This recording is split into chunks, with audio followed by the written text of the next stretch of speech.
مرحبا أهلا نوادي. Bismillahirrahmanirrahim. Assalamualaikum warahmatullahi wabarakatuh. Alhamdulillah alal kamali wa tamam.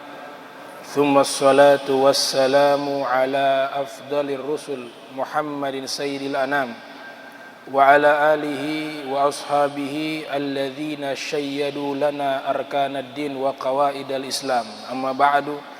Subhanaka la ilma lana illa ma 'allamtana innaka antal alimul hakim. Rabbi israh li sadri wa yassir li amri wahlul 'uqdatam min lisani yafqahu qawli wasaddid lisani wahdi qalbi bihaqqi sayyidina Muhammadin sallallahu alaihi wa alihi wa barak wasallam. Ya man huwa fi uluwihi kain, ya man huwa fi fili hamid, ya man huwa fi majri matin. Allahumma akrimna binuril fahmi wa akhrijna min zulumatil wahmi warzuqna fahman nabiyyin wa hifdzal mursalin wa ilhama malaikatil mukarrabin. Rabbana zidna ilman wa fahma wa aqla ya akramal akramin bihaqqi sayyidina Muhammadin khatamil anbiya'i wal mursalin. Ya Rahman ya Rahim wa sallallahu ala sayyidina Muhammadin wa ala alihi wa sahbihi wa barak wa sallam walhamdulillahi rabbil alamin. Alhamdulillah, puji syukur kehadirat Allah, salawat dan salam senantiasa tercurahkan kepada junjungan mulia Nabi kita tercinta, Nabiuna Sayyiduna wa Maulana Muhammad sallallahu alaihi wasallam beserta segenap keluarga beliau, sahabatnya dan umatnya.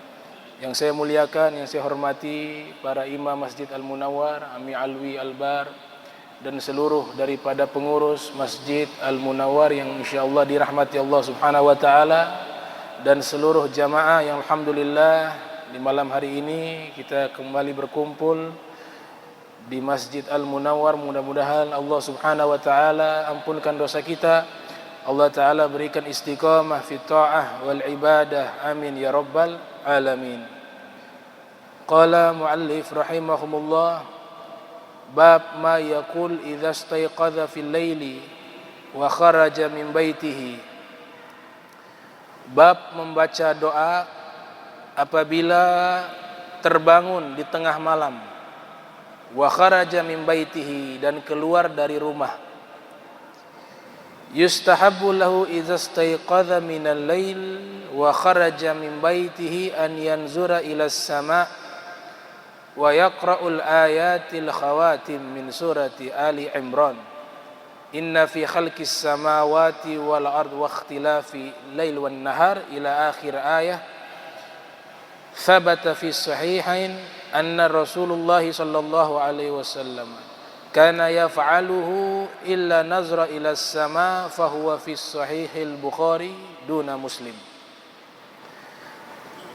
Disunnahkan apabila terbangun di tengah malam dan keluar dari rumah, artinya dia keluar dari rumahnya, di teras rumahnya, itu sunnahnya an yanzura ila as-sama, memandang ke langit. Jadi kalau kita bangun tengah malam, mungkin tidak bisa tidur, kita keluar di teras rumah atau di rumah kita yang bisa kelihatan langit, kemudian kita menatap langit sambil membaca ayat terakhir dari surat Al-Imran, inna fi khalqis samawati wal ard wa ikhtilafil lail wan nahar ila akhir ayah. Thabata fi sahihain, ditetapkan di dalam hadis sahih Bukhari dan Muslim bahwa sesungguhnya Rasul sallallahu alaihi wasallam kana yaf'aluhu, sering melakukan hal tersebut. Illa nazra ila sama, yaitu memandang ke langit apabila beliau terbangun di tengah malam. Fahuwa fi sahihil Bukhari, ini yang disebutkan di dalam hadis sahihil Bukhari. Wa thabata fi sahihain, dan juga ditetapkan di dalam hadis sahih Bukhari dan Muslim an Ibni Abbas, dari Ibni Abbas radhiyallahu anhuma, anna Nabiya sallallahu alaihi wasallam, adalah Nabi Muhammad sallallahu alaihi wasallam, kana idza qama minal lail yatahajjadu, apabila beliau bangun malam beliau sempatkan melaksanakan sholat tahajud. Itu kebiasaannya Rasul sallallahu alaihi wasallam.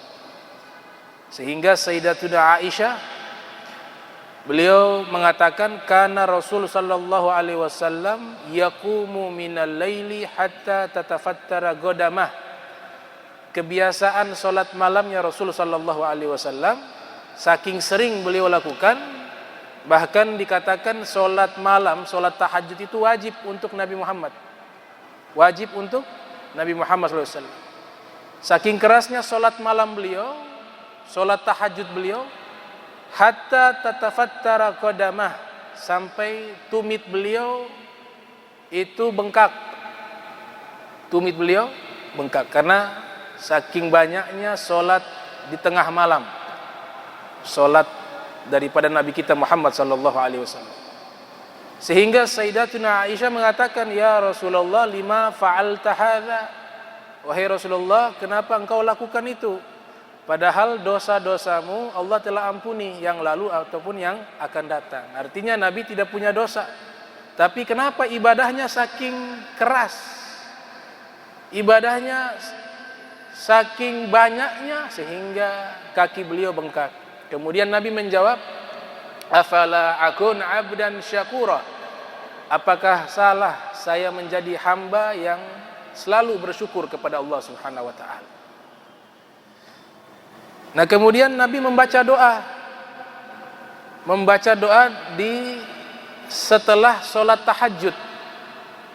Doa yang Nabi biasa baca adalah Allahumma lakal hamdu anta qayyimus samawati wal ard wa man fihinna wa lakal hamdu lakal mulku samawati wal ard wa man fihinna wa lakal hamdu anta nurus samawati wal ardi wa man fihinna wa lakal hamdu anta al haq wa wa'dukal haq wa liqa'ukal haq wa qaulukal haq wa jannatul haq wa narul haq wa muhammadun haq wa sa'atu haq. Allahumma laka aslamtu wa bika amantu wa alaika tawakkaltu wa ilaika anabtu wa bika khasamtu wa ilaika hakamtu faghfirli ma qaddamtu wa ma akhartu wa ma asrartu wa ma a'lantu antal muqaddimu wa antal muakhiru la ilaha illa anta. Itu doa tahajud. Selesai sholat tahajud biasa dibaca oleh Rasul sallallahu alaihi wasallam. Dan ini memiliki arti yang luar biasa doa tersebut. Yang pertama, Nabi menggunakan redaksi panggilan Allahumma. Allahumma ini artinya ya Allah. Artinya ya Allah.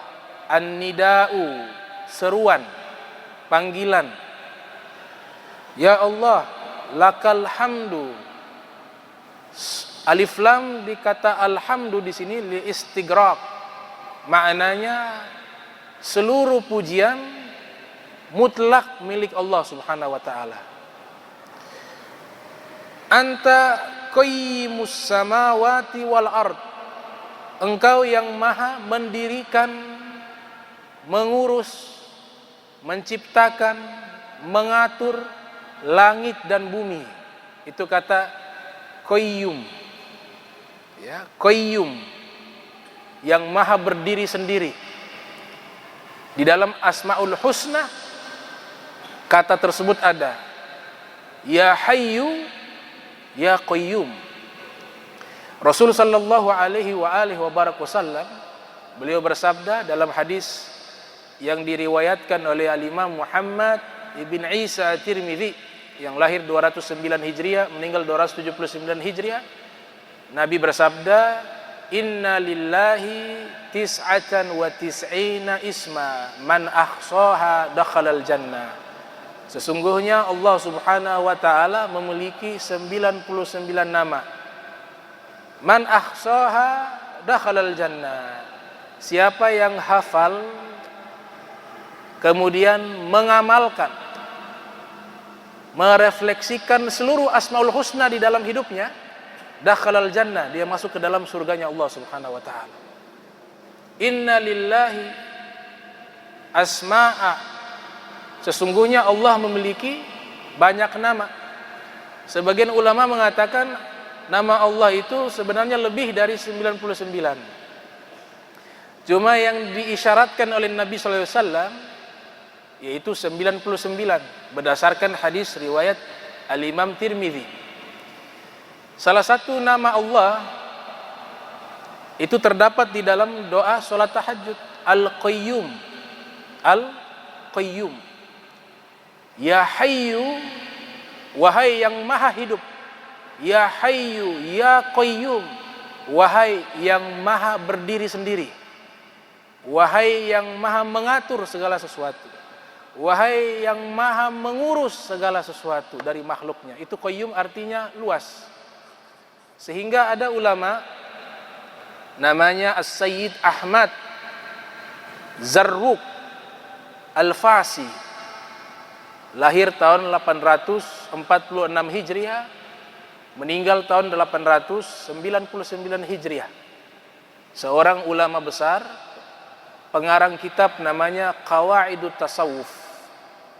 Beliau punya kitab judulnya Syarhu Asma'illahil Husna.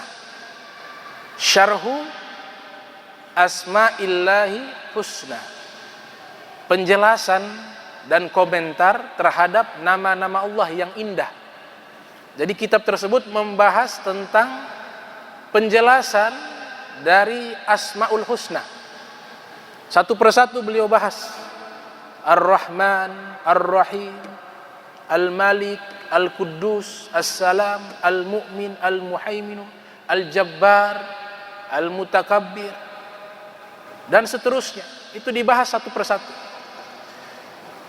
Al-Qayyum ketika beliau, Al-Imam Zarruq membahas, beliau mengatakan makna daripada Al-Qayyum yaitu huwa qaimu binafsihi alladzi la yaftakiru ila ghairihi. Al-Qayyum artinya Allah itu ada dengan sendirinya. Allah itu maha mandiri, tidak butuh kepada yang lain, termasuk malaikat. Malaikat diberikan tugas itu sebagai bentuk perintah sebagai Tuhan kepada hamba. Seandainya tanpa malaikat pun Allah mampu.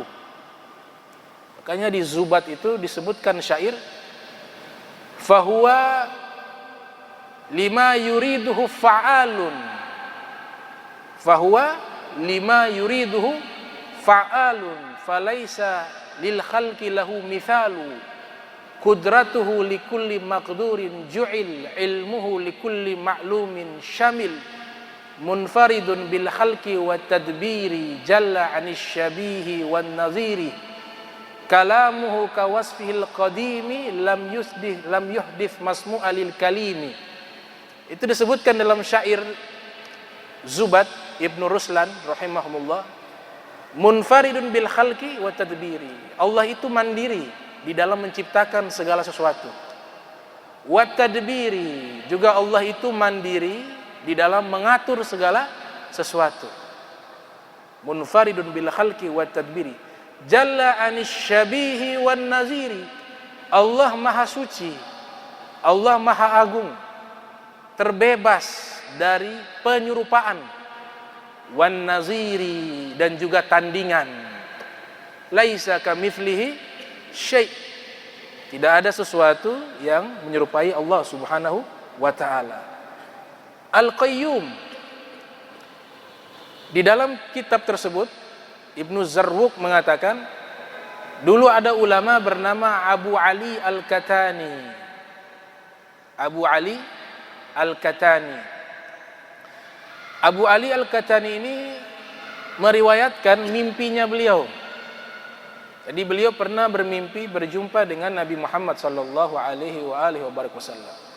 Dan riwayat ini juga diceritakan oleh Al-Imam Abdul Karim Ibnu Huzan Al-Qusairi dalam kitab yang populer Risalatul Qusairiyah.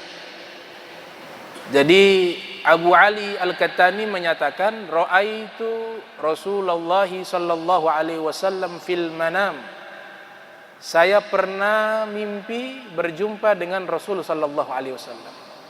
Fakultu, Di saat saya bermimpi berjumpa dengan Nabi Muhammad SAW, saya berkata, ya Rasulullah, ud'ullaha an la yumita qalbi. Wahai Rasulullah, tolong doa, mintalah kepada Allah agar Allah tidak mematikan hatiku. Faqala Nabi sallallahu alaihi wasallam. Kemudian Nabi sallallahu alaihi wasallam bersabda, beliau mengatakan, baca, ya, in aradta ayyuhyiya qalbak, jika engkau ingin Allah hidupkan hatimu, fala yamut abada, dan hatimu tidak akan mati selama-lamanya, fakul, maka bacalah doa, fi kulli yaumin, setiap hari, arba'ina marratan, 40 kali, yaitu doa ya hayyu ya qayyum la ilaha illa anta. Jadi kita baca itu doa setiap hari 40 kali. Ada sertifikasi jaminan dari Nabi Muhammad SAW bahwa hati kita tidak akan mati. Hati kita tidak akan mati. Hati ketika mati, maka kita akan kehilangan banyak hal-hal yang sangat penting. Yang pertama, apabila hati ini mati, Allah cabut kasih sayang. Jadi sudah tidak ada rahmat kepada sesama manusia, tidak ada rahmat lagi kepada makhluk Allah. Ciri-ciri orang yang hatinya mati adalah orang yang tidak punya kasih sayang. Man la yarham la yurham. Siapa yang tidak punya kasih sayang, maka dia tidak akan disayangi oleh Allah Subhanahu wa taala. Irhamu man fil ard yarhamkum man fis sama. Sayangilah yang ada di bumi, niscaya yang di langit akan menyayangi kalian. Jadi hati mati, sifat kasih sayang dicabut oleh Allah Subhanahu wa taala. Yang kedua, ketika hati seseorang telah mati, maka nasihat tidak akan bisa masuk ke dalam hatinya. Imam Ghazali mengatakan manusia ada 3 dalam kitab Bidayatul Hidayah. Ada manusia kal malaikah, dia kategorinya seperti malaikat. Biografi hidupnya isinya kebaikan semua, gak ada kejahatan. Kemudian kalau dia ada hadir bersama manusia lainnya, dia memberikan manfaat. Khairun nas anfa'ahum linnas. Ahabbul khalqi illallah anfa'ahum li'iyalih. Orang yang paling dicintai oleh Allah Subhanahu wa taala, yang paling bermanfaat kepada makhluknya Allah Subhanahu wa taala. Jadi kategori pertama, manusia seperti malaikat. Kehadirannya dia membawa kebaikan. Kehadirannya dia membawa kedamaian. Kehadirannya dia mengingatkan orang kepada Allah Subhanahu wa taala. Maka Nabi pernah mengatakan, hal adullukum ala khiyarikum.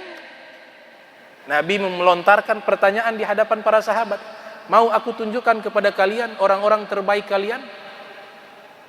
Hadis riwayat Bukhari. Kemudian para sahabat mengatakan, bala ya Rasulullah, iya ya Rasulullah, mau. Kata Nabi SAW, humul ladzina idza ru'u dzukirallah. Orang-orang terbaik di antara kalian, jika kalian menatap wajah mereka, kalian ingat kepada Allah Subhanahu wa taala. Jadi hati mati ini penyakit. Bahkan Allah memberikan deskripsi dalam Al-Quran, lebih keras daripada batu apabila hati sudah mati. Hiya kal hijarah au ashaddu qaswah.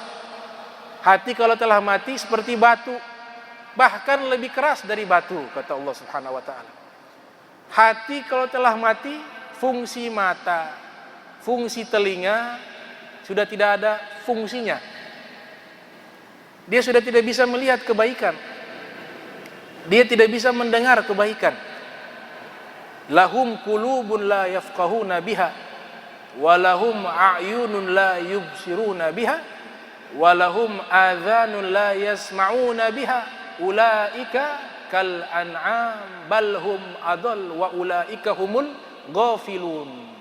Allah yang nyatakan, lahum qulub, mereka punya hati, la yafqahuna biha, tapi tidak digunakan berfikir, tidak digunakan merasa sesuatu kebaikan.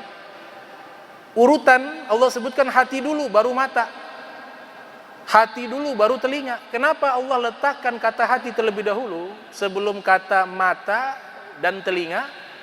Karena ketika hati ini sudah mati, maka mata dan telinga fungsinya untuk bisa mengambil kebaikan sudah tidak bisa.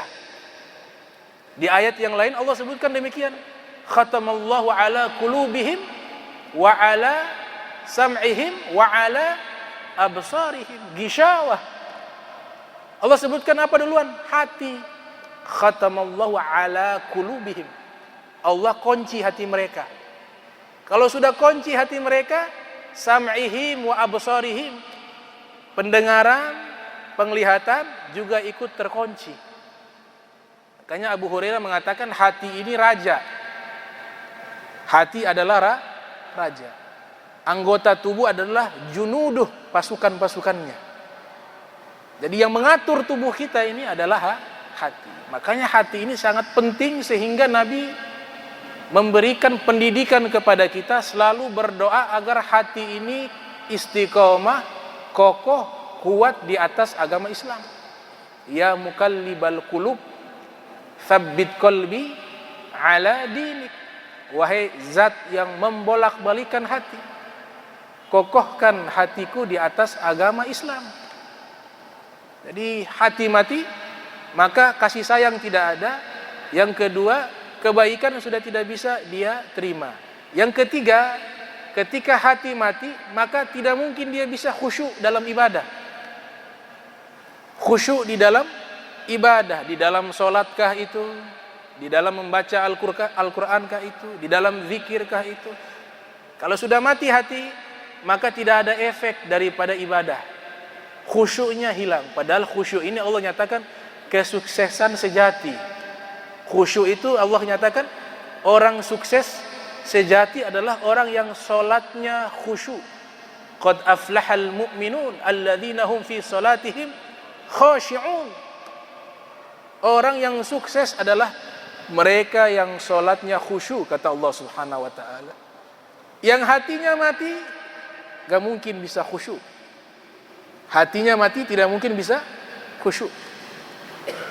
Yang keempat, apabila hati seseorang mati, tidak mungkin mendapatkan pandangan rahmat dari Allah Subhanahu wa ta'ala.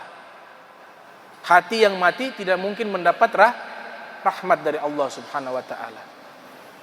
Inna ab'adan nas min rabbinar rahim qalbun qasi. Inna ab'adan nas min rabbinar rahim qalbun qasi. Ibnu Ruslan mengatakan manusia yang paling jauh dengan Allah adalah manusia yang hatinya paling keras. Qaswah, hatinya paling keras. Hati yang keras inilah yang dinamakan mautul qalb, matinya hati. Jadi khusyuk dia tidak dapat. Yang kelima, orang yang hatinya mati tidak akan mendapatkan al-anwaru rabbaniyah, cahaya ilahi. Cahaya ini kalau Allah letakkan dalam hati hambanya, maka dia akan bisa melihat sesuatu yang hakikah, sesuatu yang esensial. Dia bisa tahu bahwa kehidupan dunia perantara, dan dia punya kerinduan kepada akhirat. Kata Nabi SAW, kalau orang punya hati sudah seperti ini, maka pertanda ada cahaya yang masuk ke dalam hatinya. Nabi katakan, inna nur idza dakhala sadra. Apabila cahaya ini masuk ke dalam dada, insyarahallahu sadra wan fasah, dadanya lapang, luas. Para sahabat bertanya, alamat, tanda, indikator cahaya itu masuk ke dalam hati seorang hamba seperti apa ya Rasulullah? Kata Nabi, at-tajafi an daril gurur wal inabah ila daril khulud. Kalau hatinya sudah tidak ada kecintaan berlebihan terhadap dunia dan hatinya sudah rindu kepada akhirat, maka orang tersebut sudah ada indikator cahaya itu masuk ke dalam hatinya, kata Nabi Muhammad SAW. Nah, cahaya ini masuk ke dalam hati hanya bisa hati yang hidup. Hati yang mati tidak bisa menampung cahaya tersebut. Yahya bin Muaz Ar-Razi mengatakan, efek daripada cahaya yang masuk ke dalam hati, Allah jadikan dia orang-orang yang berakal. Kita sering dengar firman Allah Ta'ala, wa ma yadhakkaru illa ulul albab, ulul absar. Disebutkan ulul albab, ulul absar, orang-orang yang diberikan kecerdasan oleh Allah. Cerdas yang Allah berikan, dia tidak tertipu dengan kehidupan duniawi. Tapi bukan berarti dia meninggalkan aktivitas duniawi, tidak. Dia tetap laksanakan sebagai tugas, karena mencari rizki itu juga kategori ibadah. Nabi katakan, kafa bil mar'i ithma, cukup seorang berdosa ayyudayya man ya'uluh, ketika dia sia-siakan orang yang wajib ia nafkahi. Kata Nabi, berdosa. Tolabul halal faridatun ala kulli muslim. Nabi bersabda sallallahu alaihi wasallam, mencari rizki halal hukumnya wajib bagi setiap muslim. Bahkan ada kitab namanya Al-Barakah fi fadli sa'i wal harakah, nama kitab. Keberkahan di dalam usaha dan gerakan. Kitab khusus membahas tentang profesi para nabi. Jadi para nabi punya profesi semua. Mayoritas, bahkan sebagian ulama mengatakan hampir seluruh nabi profesinya itu ra'iyal ghanam, pengembala kambing. Ma ba'atsallahu an-nabiyya illa ra'iyal ghanam. Nabi bersabda, tidaklah Allah mengutus seorang nabi terkecuali dia adalah pengembala kambing. Hati yang mati, ini cahaya ini gak bisa masuk. Yang berikutnya, hati yang mati tidak mungkin bisa mendapatkan namanya ilmu laduni. Ada namanya ilmu laduni, ilmu yang Allah berikan. Ada kalanya kita belajar sedikit, Allah bukakan pemahaman, Allah berikan ilmu yang tidak pernah kita pelajari, namanya ilmu laduni. Sebagaimana Allah Ta'ala sebutkan di dalam Al-Quran ketika memberikan ilmu laduni kepada Nabi Khidir alaihissalam, wa 'allamnahu min ladunna ilma. Dia Allah mengajarkan kepada Nabi Allah Khidir ilmu.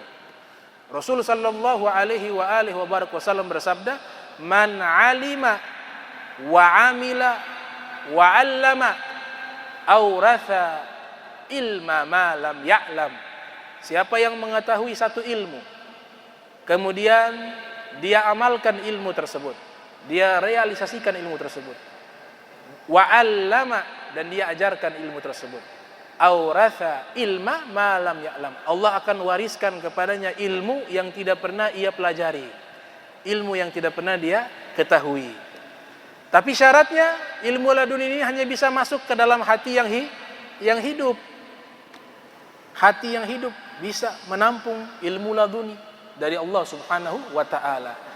Salah satu obat untuk menghilangkan daripada matinya hati adalah zikir ya hayyu ya qayyum la ilaha illa anta. Ya hayyu, yang maha hidup, ya qayyum, yang maha berdiri sendiri. La ilaha illa anta, tiada Tuhan kecuali hanya Engkau ya Allah. 40 kali setiap hari. Yahya bin Muaz Ar-Razi di dalam kitab Irsyadul Mukhtar, beliau mengatakan, ihya'ul qulubil lati tamut bi dzikril hayy alladzi la yamut. Cara menghidupkan hati yang telah mati dengan berzikir kepada Sang Maha Hidup yang tidak pernah mati. Ihya'ul qulub allati tamut bidzikril hayy alladzi la yamut. Cara menghidupkan hati yang telah mati, yakni dengan mengingat kepada zat yang tidak pernah mati, yang maha hidup, yaitu Allah Subhanahu wa ta'ala. Artinya dengan banyak zikir, hati yang mati bisa Allah hidupkan kembali. Bisa Allah hidupkan kembali hati yang mati. Kalau sudah hidup ini hati, maka Allah akan berikan ulul absar, ulul albab, cerdas, pintar, pandai di dalam menentukan jalan hidupnya, pandai di dalam bersikap. Namanya hikmah. Namanya hikmah. Hikmah ini Allah sebutkan 20 kali dalam Al-Quran. Orang-orang yang diberikan hikmah adalah orang-orang yang hatinya hidup. Wa may yu'til hikmata, yu'til hikmata may yasha wa may yu'tal hikmata faqad utiya khairan katsira. Siapa orang yang Allah berikan hikmah, maka Allah telah berikan kepadanya kebaikan yang berlimpah. Kalau sudah diberikan hikmah, maka dikatakan dia al-uqala, orang-orang berakal. Orang-orang berakal. Ciri-ciri orang-orang berakal dijelaskan oleh Imam Ghazali yang lahir 450 Hijriah, meninggal 505 Hijriah, di dalam kitabnya Mukasyafatil Qulub, dari ucapannya Yahya bin Mu'az Ar-Razi mengatakan, al-uqala thalatha, orang berakal ada 3. Yang pertama, man taraka dunya qabla an yatrukah, orang yang hatinya sudah meninggalkan dunia sebelum dunia meninggalkannya. Hatinya meninggalkan dunia. Makna meninggalkan dunia, dia menjaga dirinya dari terjerumus kepada hal-hal yang dimurkai oleh Allah Subhanahu wa ta'ala, dan dia taat kepada seluruh perintah Allah Subhanahu wa ta'ala. Makanya amal itu ada 3. Amal itu ada 3. Ada namanya amal syariah, amal secara syariat. Kita laksanakan sholat, kita laksanakan puasa di bulan suci Ramadan, kita menunaikan zakat, kita bersedekah. Ini namanya amalus syariah, amal syariat. Ada yang kedua namanya amalul iman, amal keimanan. Dia percaya kepada Allah Maha melihat, dia percaya Allah Maha mendengar, dia yakin bahwa setelah meninggal ada namanya alam barzakh, dia yakin bahwa setelah meninggal nanti ada proses hari kebangkitan, dia yakin ada namanya hisab, dia yakin ada namanya surga, dia yakin ada namanya neraka. Ini amal qulub, amal hati. Namanya amalul iman, amal dengan iman. Yang ketiga namanya amalul ihsan. Amalul ihsan, beramal ihsan. Apa beramal ihsan? Muraqabah. Selalu merasa bersama Allah dimanapun dia berada. Afdalul a'mal, paling utamanya amal ibadah, kata Nabi Muhammad SAW. Paling utamanya amal ibadah, antakuna ma'allah haitsu ma kunta. Kau selalu merasa Allah bersamamu dimanapun engkau berada. Itu namanya amalul ihsan. Para ulama merinci lagi. 3 amal juga yang berikutnya, itu dari versi tasawuf, para mutasawwifun. Mereka merinci ada 3, namanya amalul syariah, amalul tariqah, amalul haqiqah. amal syariat, amal tariqah, amal hakikat. Amal syariat, amal iman, amal ihsan. Fasyari'atu li islahiz zawahir. Disyariatkan kita melaksanakan hukum Allah Subhanahu wa taala, punya maqasidus syar'iyyah, tujuan syariat, yaitu li islahiz zawahir, untuk memperbaiki zawahir, sesuatu yang nampak. Wa amalul tariqah, amal tarekat, li islahil bawatin, tujuannya untuk memperbaiki hati. Amal tariqah. Yang ketiga, amalul haqiqah, li islahis sarair. Amal hakikah, memperbaiki sarair, hati yang tersembunyi di dalam hati. Sarair bisa diartikan rahasia-rahasia. Ulama lain mengatakan li islahil arwah. Amal hakikah itu memperbaiki ruh. Jadi amal perspektifnya ada tiga. Tiga-tiganya dilaksanakan, maka disebut dengan muhsinun. Muhsinun alladzina yunfikuna fis sarra'i wad dharra'i wal kadhiminal ghaiz wal 'afina 'anil nas wallahu yuhibbul muhsinin. Muhsinin ini tiga tahapan tadi dia telah lakukan. Dia telah mencapai daripada tiga tahapan tersebut, yaitu amal syariat, amal iman, dan amal ihsan. Inilah disebut al-uqala, orang-orang berakal. Jadi yang pertama, orang berakal hatinya meninggalkan dunia. Hatinya meninggalkan dunia, tapi badannya beraktivitas di dunia. Harus. Bukan berarti hati meninggalkan dunia, kemudian badannya ikut meninggalkan dunia. Dilarang. Hati yang diperintahkan meninggalkan dunia, tapi badan diperintahkan untuk bergerak di dunia. Makanya dalam ayat Al-Quran, fantashiru fil ard. Fantashiru fil ard. Bertebaranlah kalian ke muka bumi. Allah perintahkan suruh bergerak. Ya ayyuhalladzina amanu idza nudiya lis-salati min yaumil jum'ah fas'au ila dzikrillah wa dzarul bai'a dzalikum khairul lakum in kuntum ta'lamun fa idza qudiyatis salatu fantashiru fil ard. Di surat Al-Jum'ah Allah sebutkan, kalau sudah dipanggil salat Jumat, maka segeralah untuk laksanakan salat Jumat. Tinggalkanlah, ini tinggalkan di sini perniagaan. Laksanakan salat. Nanti selesai salat Jumat, fantashiru, bergeraklah, bertebaranlah ke muka bumi. Jadi harus pemahaman nas itu harus benar. Al-Qur'annya benar, hadisnya benar, tapi pemahaman untuk memahami Al-Quran dan Sunnah belum tentu benar kalau tidak lewat para suyukh, para guru.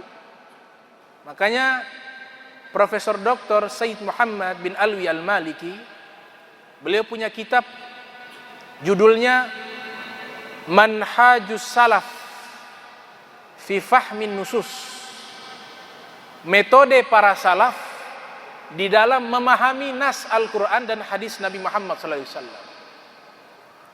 Karena pemahaman ini yang bisa memunculkan penafsiran bersifat subjektif. Kaum Khawarij ketika menafsirkan Al-Quran, maka yang muncul al-gulu, ekstremis. Puncak daripada penafsiran mereka yang keliru dalam Al-Quran, mereka menyatakan seluruhnya yang tidak ikut golongan mereka kafir, termasuk Sayyidina Ali. Sayyidina Ali bin Abi Thalib, yang Nabi jamin surga, yang Nabi katakan gerbangnya ilmu, sepupu Nabi, Ahlul Bait Nabi dikafirkan oleh Khawarij. Kenapa bisa dikafirkan? Karena salah memahami redaksi Al-Quran. Man lam yahkum bima anzalallah faulaika humul kafirun.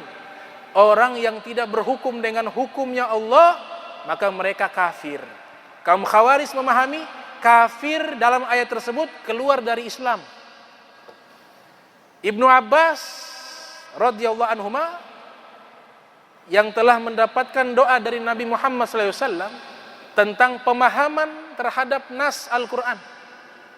Allahumma allimhul Quran, Nabi doakan, ya Allah ajarkan kepadanya ilmu Al-Quran. Ketika menafsirkan ayat tersebut, beliau mengatakan kufrun duna kufrin. Yang dimaksud di ayat tersebut bukan kafir keluar dari Islam, tapi kafir di sini adalah di bawah kekafiran, pengingkaran yang dia masih Islam. Dia masih Islam. Maka ini pemahaman tidak boleh salah. Dan kita harus butuh kepada pemahaman para ulama yang memiliki rantaian sanad yang bersambung kepada Nabi Muhammad sallallahu alaihi wasallam. Makanya doa di dalam Al-Qur'an, Rabbi zidni ilma warzuqni fahma. Rabbi zidni ilma, wahai penciptaku tambahkan kepadaku ilmu. Tapi tidak sampai di situ. Tidak cukup hanya ilmu. Tidak cukup hanya tahu. Tapi ditambah doanya. Warzuqni fahma. Berikan rizki kepadaku fahma, paham, memahami Al-Quran, sunnah, ilmu agama dengan benar. Fahma. Dalam hadis sahih Nabi katakan, man yuridullah bihi khaira yufakkihu fid din. Siapa orang yang Allah inginkan kebaikan kepadanya, Allah berikan ia paham. Bukan Allah berikan ia ilmu. Allah berikan dia paham. Orang yang berilmu belum tentu pemahamannya benar. Betul tidak? Orang yang berilmu, jurusan tafsir, jurusan hadis, jurusan akidah, bahkan dia hafal, dikatakan dia orang berilmu, tapi belum tentu pemahamannya benar. Tapi orang yang pemahamannya benar pasti dia berilmu. Dan orang yang berilmu belum tentu pemahamannya benar. Karena Nabi mengisyaratkan apa? Yufakkihu fid din. Allah inginkan kebaikan kepada hambanya, Allah berikan dia paham terhadap agama. Makna paham di sini faqaha. Sayyidatuna Aisyah radhiyallahu anha wa ardhaha, beliau punya kitab dikumpulkan oleh Imam Zarkashi, kitab tentang fatwa-fatwa dari Sayyidatuna Aisyah, namanya Al-Ijabah fi iradi ma istadrakatus sahabah. Al-Ijabah li iradi ma istadraktahu Aisyah ala sahabah, nama kitabnya. Itu kitab menjelaskan fatwa-fatwa Sayyidatuna Aisyah di zaman sahabat. Ternyata banyak orang datang bertanya pada waktu itu kepada sahabat-sahabat yang lainnya, kepada para tabi'in. Diberikan pertanyaan, dijawab oleh para sahabat. Kemudian pertanyaan tersebut disampaikan kepada Sayyidatuna Aisyah. Ternyata banyak juga yang diluruskan di zaman itu. Contoh dalam hadis, inna sesungguhnya bukaa, tangisan orang yang hidup, tangisan keluarga kepada mayit, orang yang meninggal, itu bisa membuat orang meninggal tersakiti. Itu redaksi hadisnya. Tangisan keluarga kepada keluarganya yang meninggal bisa membuat keluarganya yang meninggal tersakiti. Ini disebutkan dalam kitab Ta'wil Mukhtalafil Hadis Al-Imam Ibnu Qutaibah. Ditanya kepada Ibnu Umar, Maksud hadis ini apa?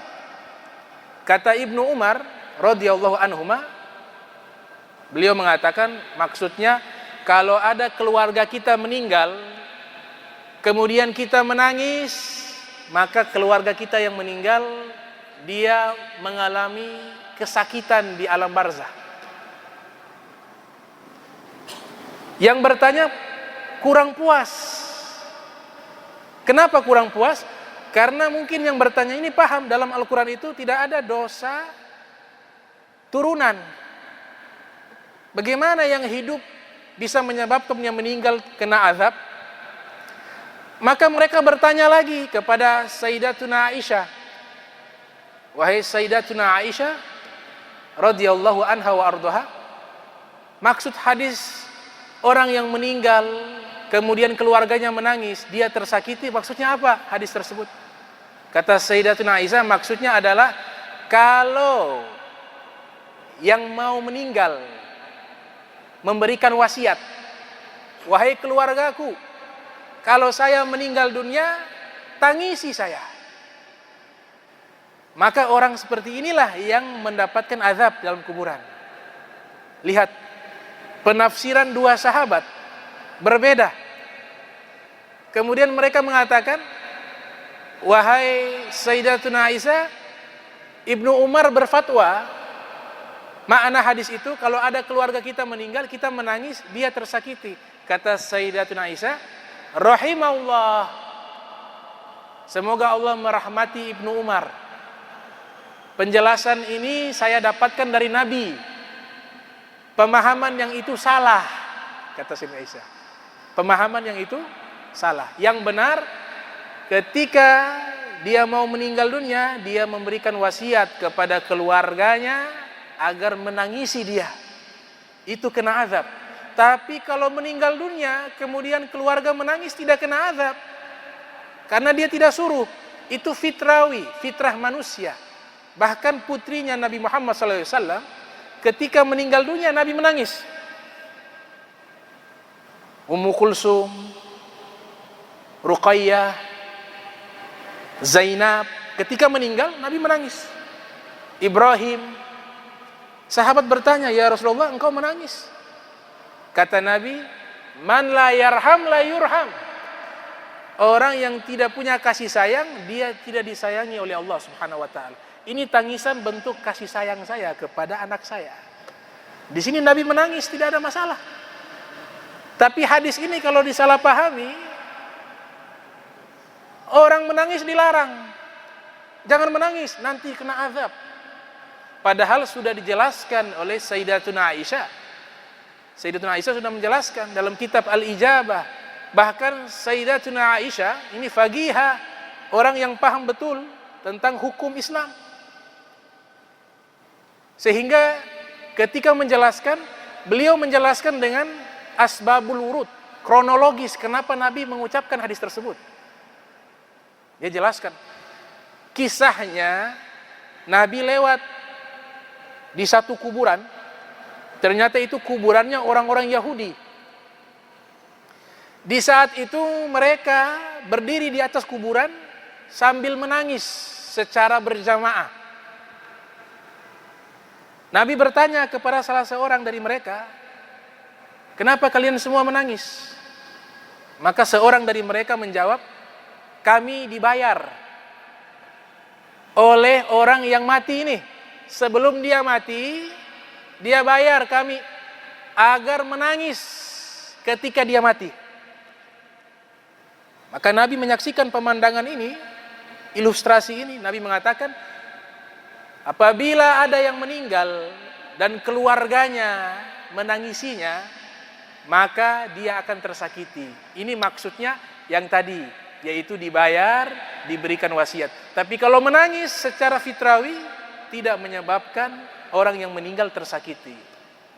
Ini yang namanya Rabbi zidni ilma warzuqni fahma. Allahumma jam'ana hadza jam'a marhuma wa tafarraqana min ba'di tafarraqa ma'suma wa la taj'al minna wa la minna syaqiyya wa la mahruma. Allahumma nadzih qulubana anit ta'alluqi biman dunak waj'alna min qaumin tuhibbuhum wa yuhibbunak subhanaka wa bihamdika asyhadu an la ilaha illa anta astaghfiruka wa atubu ilaih.